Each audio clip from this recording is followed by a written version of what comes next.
The wind of the Theban desert carried with it an ancient breath, dry, coarse, and full of memory.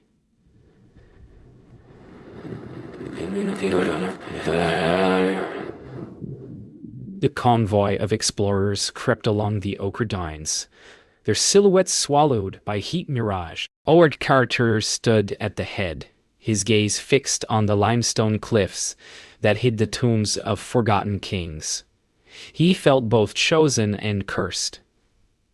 Wa, Lord Carnarvon, his benefactor, watched from his carriage, cuffing behind a white scarf, his eyes gleaming with the thrill of discovery. The desert seemed alive, whispering warnings through the shifting sand.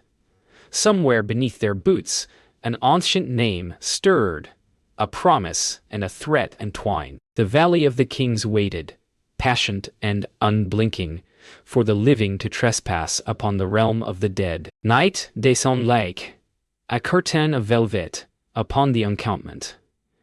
The desert cools, but the air remains heavy, as if watching. Inside his tent, Carter studies old maps, by the flicker of an oil lamp, tracing ancient lines with trembling fingers.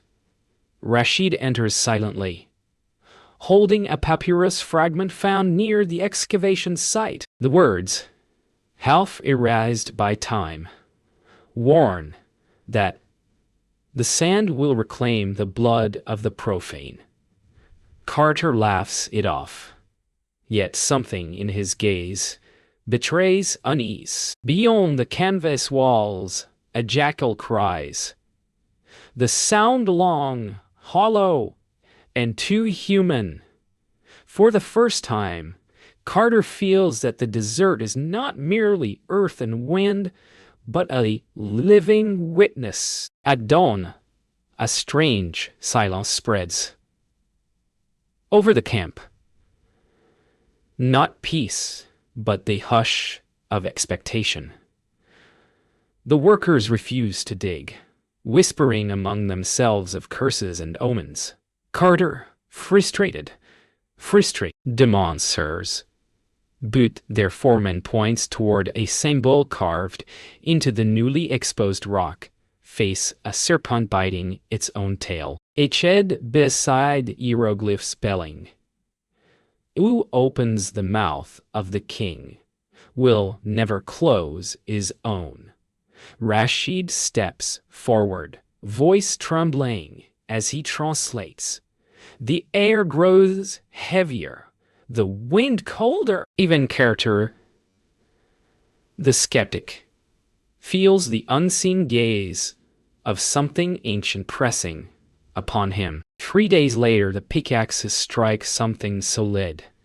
Not rock, but the edge of a man-made wall. The workers shout, half in triumph, half in terror. Carter rushes to the trench, his heart pounding with a mixture of awe and fear. Beneath layers of dust lies a sealed stone doorway, marked with royal cartouches. Rashid steps back instantly, whispering prayers. For Carter, this is destiny made real. He brushes the seal with trembling fingers. The cartouche of Tutankhamun. The desert wind howls through the trench, carrying a voice like breath across the centuries. The curse has awakened. That night, the desert holds its breath. A sandstorm rises from nowhere, tearing through the camp like a living spirit. Carter's tent collapses. The lamps go out. Amid the chaos, Evelyn wakes to a cry. Not of man, but of something ancient and furious. When dawn comes, calm returns, but one of the workers lies dead near the sealed wall, his eyes open in terror, his hand outstretched toward the tomb. Rashid mutters that the pharaoh has taken his first breath. Carter says nothing. He looks toward the horizon, where the morning light seems unnaturally pale, as if the sun itself hesitated to rise. The days grow hotter, the air thick with dust and anticipation. Carter's men dig with feverish devotion, as if guided by invisible hands. Every layer of sand reveals fragments, amulets, seals, shards of alabaster, whispering of kings long dead. Rashid refused to enter the trench, claiming he dreams of black winds and eyes of fire. But Carter can't stop. The deeper they dig, the more he feels the presence of something watching from below, not with malice, but with judgment. As dusk falls, his lantern flickers, and for a heartbeat, the shadow cast on the wall beside him does not move when he does. When the sun sets, the desert transforms into a place of whispers. Carter descends into the excavation pit with a single lantern, determined to catalog every inch. The walls seem to breathe, the air thick and heavy. His flame trembles. On one slab, he notices faint red stains, ancien, perhaps, or something else. He reaches out to touch it, but his hand freezes as he hears faint chanting, human voices far below the earth. He calls out, yet the echo that returns is not his own. For the first time, Carter wonders if he has gone too far. The next morning, Carter cannot shake the echo of those underground voices. He dismisses them as imagination. Yet the workers speak of a shadow that walks between tents at night. A tall figure in gold, seen only from the corner of the eye. Rashid grows desperate, warning that the tomb's guardian spirit has awoken. But to Carter, this is blasphemy against science. He orders the men to dig deeper. Still, when he enters the trench alone that evening, he finds the sand undisturbed, except for one set of fresh footprints that are not his. By the fifth week, the seal is nearly uncovered. A strange illness spreads through the workers: fever, nosebleeds, hallucinations. Dr. Derry insists it's spores or dust infection, yet Rashid insists otherwise. The dead are reclaiming their breath. Carter himself begins to cough blood, but hides it. That night, as he reviews his notes, the lantern flares and dies. In the darkness, he hears a single exhale.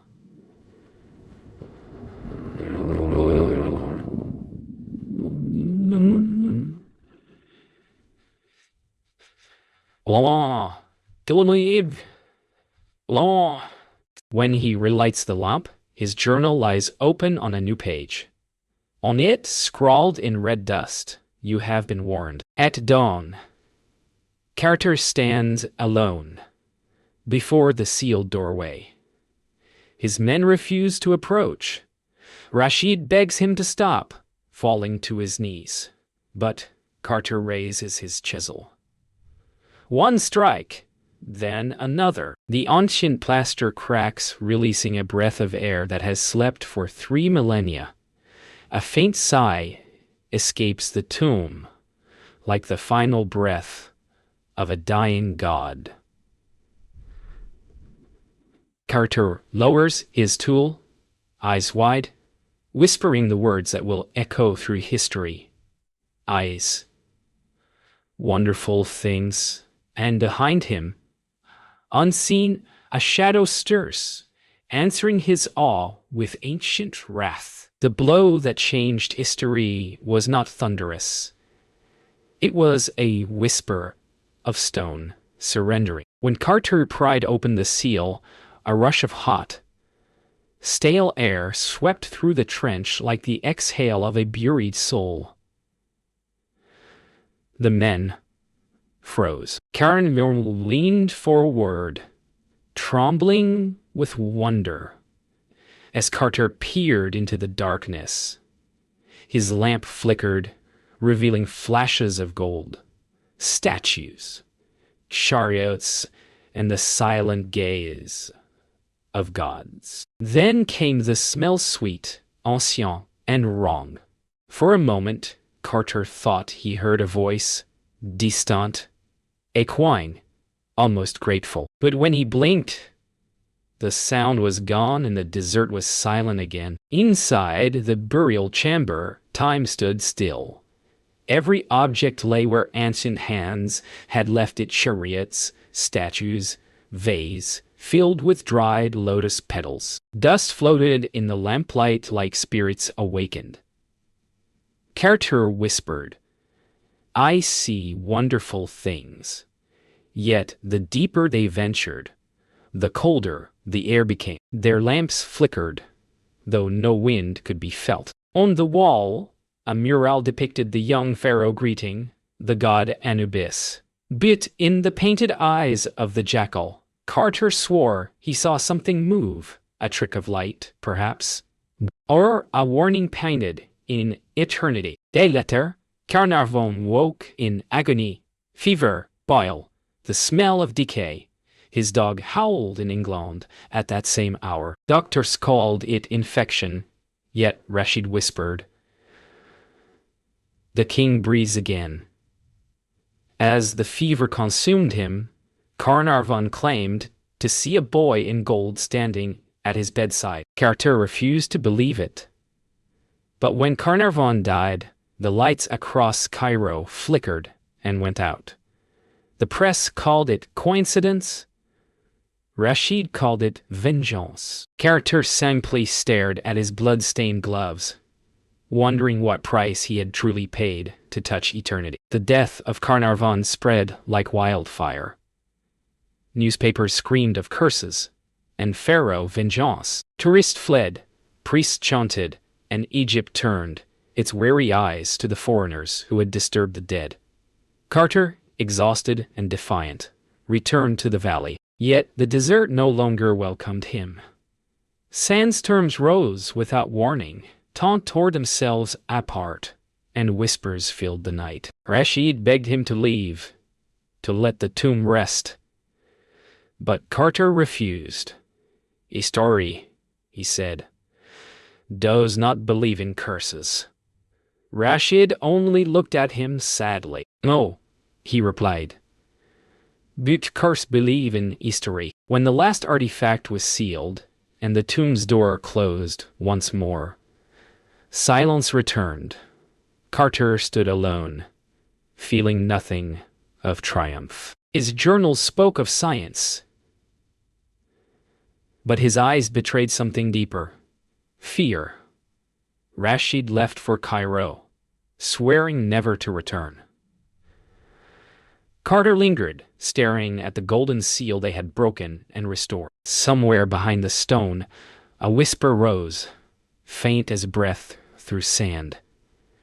"You are part of us now." Carter turned sharply, but there was only wind. The valley was quiet again, patient, ancien, and forever watching. Cairo trembled under whispers of death. One by one, those who had entered the tomb fell ill. Fever, infection, accidents without logic. The newspapers called it the curse of the pharaoh. Carter refused to speak, hiding in the museum archives, surrounded by crates of gold and silence. Yet at night, when the desert wind swept through the city, it carried the sound had heard in the tomb, that long, hollow breath. The living could not escape what the dead had begun. Even the air seemed to remember. The death continued. A photography collapsed mid-exposure, a secretary poisoned by scorpion sting, an assistant found suffocated in his sleep. Every death bore the same eerie calm. As though guided by unseen will, Carter kept count in silence. Rashid visited once more, pale and broken, warning that the king's spirit sought balance. For every treasure taken, a life must return. Carter dismissed it, but his trembling hands betrayed belief. That night, he saw movement in the reflection of a glass case, the faint outline of a boy in gold, smiling. Evelyn Herbert could not forget her father's last breath. Her nights were filled with whispers, her name spoken in an ancient tongue. When she tried to pray, her mirror cracked without touch. She wrote to Carter, begging him to rebury the relics, to return what they had taken. He never replied. In a river, she dreamt of a golden chamber where the pharaoh stood, silent and patient, holding out his hand. When she woke, the scent of lotus and dust clung to her sheets. Weeks later, Carter traveled along the Nile to escape the noise. Yet the river itself seemed restless. The locals refused to ferry him, saying the waters were cursed. As he drifted downstream alone, the night grew unnaturally still. The current halted. In the distance, he saw torches flicker along the banks, dozens of them unmoving, as if held by invisible hands. A voice rose from the dark waters, not human, whispering his name in perfect English. The wind shifted. When he blinked, the torches were gone. Only the Nile remained, quiet and infinite. In Cairo, Carter was summoned by Rashid one final time. The old scholar, now frail and coughing blood, pressed a parchment into his hands. A translation of the tomb's curse. The one who disturbs the eternal sleep shall share it. Rashid died that night. Carter returned to his room, staring at the words until dawn. He locked the door and whispered, "Then let it be me." Outside, the wind howled like 1,000 voices. A single candle burned beside his bed, and as it flickered out, the sound of a breath filled the room, long and endless. By spring, the curse had crossed oceans. Newspapers screamed headlines of death and prophecy, selling wonder by the millions. Every mysterious death was laid at the feet of the pharaoh's wrath. In London, readers devoured the story. In Cairo, the desert laughed silently. Carter became a legend, painted as both hero and blasphemer. But beneath the fame lay isolation. Each photo, each interview, felt like another nail sealing his coffin. Behind every printed word, he could almost hear the rustle of sand, a voice whispering, "Die, know nothing." Carter returned to England, but peace refused to follow. Strangers watched his house. Letters arrived unsigned, each bearing the same hieroglyph, a serpent coiled around the sun. He destroyed them all, yet they kept coming. At night, footsteps echoed in the corridors, though the servants had long since quit. One evening, he found sand on his bedroom floor, fine, golden, and cold. He had seen sand since Egypt. The desert, it seemed, had followed him home. He tried to silence the pass-through work, Catalan lakes, cleaning gold. But one evening, alone in his study, he heard it again, that breath. It was followed by a whisper, faint yet unmistakable. His name. The voice spoke in the rhythm of desert wind, patient and merciless. He dropped his pen, frozen. The candle guttered, and for an instant, he saw him, the boy king, serene, unblinking, standing among the relics. Then darkness swallowed the vision, leaving only the scent of lotus and decay. Carter fell to his knees, whispering, "Forgive me." The curse had become an umpire of headlines. Hollywood sought rights to the story, magazine printed photos of skulls and sarcophagi under dramatic shadows. Scientist argued. Priest condemned. Fortune teller thrived. Rashid's translation appeared posthumously, feeding the frenzy. Death shall come on swift wings to him who disturbs the peace of the king. Carter stopped reading. The myth was alive now, a creature of the modern world, one that no man could contain. Years passed. Carter withdrew from the world, his health failing. He no longer spoke of Egypt, nor the treasures, nor the curse. Visitor found his home filled with dust and relics, like a tomb awaiting its keeper. One night, as rain drummed against the windows, he sat by the fire and whispered. The boy was never angry, only lonely.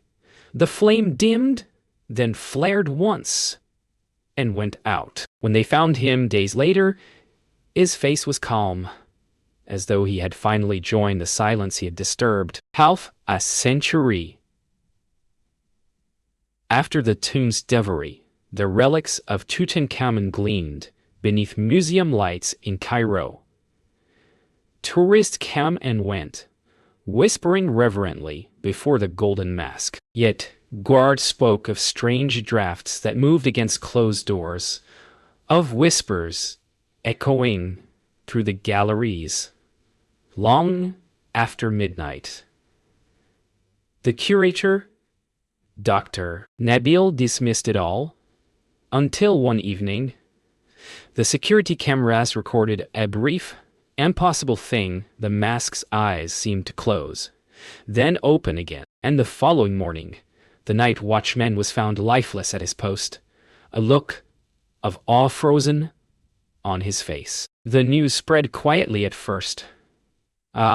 Curator's death, a museum glitch, nothing more. But Dr. Nabil couldn't shake the sense that he had become part of something ancient. He began breathing, not loud, but close. Late one night, he entered the sealed archive room where Carter's original notes were stored.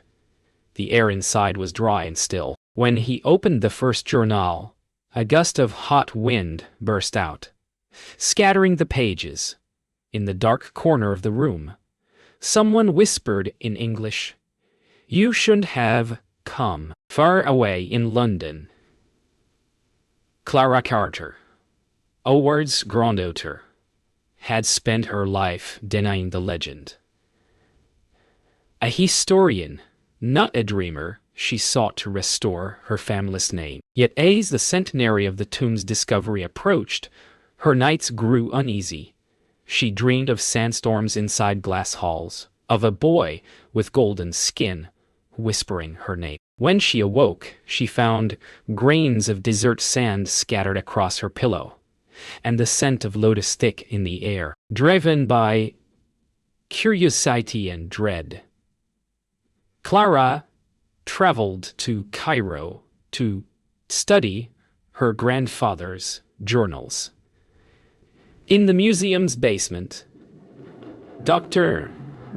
Nabil showed her Carter's final notes, page covered in trembling writing. At the bottom of the last entry, she found a drawing of the pharaoh's mask with two words beneath it, "Hey, waits." As she touched the ink, the lights went out. In the blackness, a voice spoke, calm, childlike, ancien.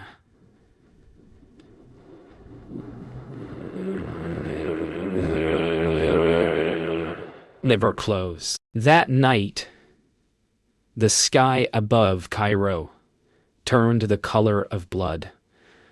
A sandstorm unlike any in memory swept through the city, black as coal, roaring like 1,000 voices. In the museum, windows shattered, alarms screamed, and the glass around the golden mask cracked. Yet the mask itself remained untouched. When the storm cleared, the city lay buried in a film of black dust. From the museum's ruins, Clara emerged alive, but trembling. "It wasn't a curse," she whispered. "It was a warning." Behind her, the air still moved, as if something ancient had drawn breath once more. 100 years after the tomb was opened, a new generation of scientists returned to the valley. They came not as explorers, but as analysts, radiologists, chemists, historians, determined to uncover the truth behind the curse. Among them was Dr. Leila Hassan, granddaughter of Nabil, carrying her family's unspoken fear. She dismissed legends until the instruments began to fail. Every night, at 200 a.m., the sensors froze, the cameras flickered, and a single word appeared in the data logs: "Await." At last, science offered its answer.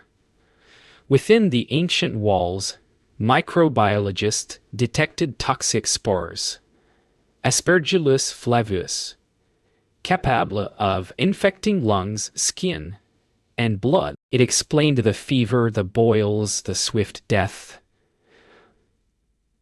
The curse, it seemed, was nature itself, waiting centuries for its next breath. But Dr. Leila noticed something stranger. The spores weren't dead. They were regenerating. Each night, their colonies pulsed faintly under the microscope, as if responding to the presence of the living. One night, alone in the tomb, Leila ran an audio scan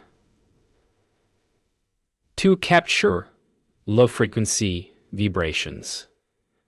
The equipment recorded nothing. He prayed, cheered, a sound that should not exist. Between the static came a deep, rhythmic breath, followed by a single, faint phrase in ancien Egyptian. "The door remains open." She froze. The instruments around her began to shake. Dust fell from the ceiling.